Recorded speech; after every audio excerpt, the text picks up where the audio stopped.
I'm Chris Kelly and I'm a fashion tutor. I've been teaching students internationally for over 8 years and I have 10 years experience working in the fashion industry.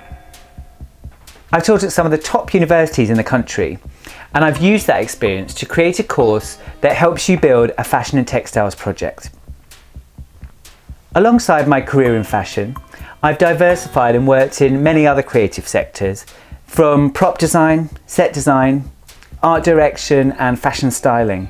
These have all given me a really great insight to what's required to work in the fashion industry.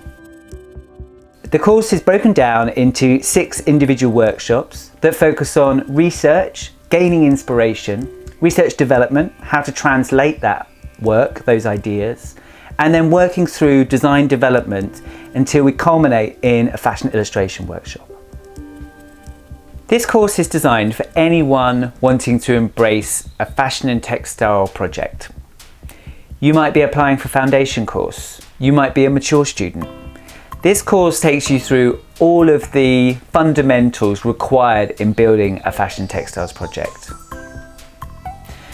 This course uses non-traditional methods to embrace abstract, experimental and playful ways of working that can encourage truly unique and individual ideas.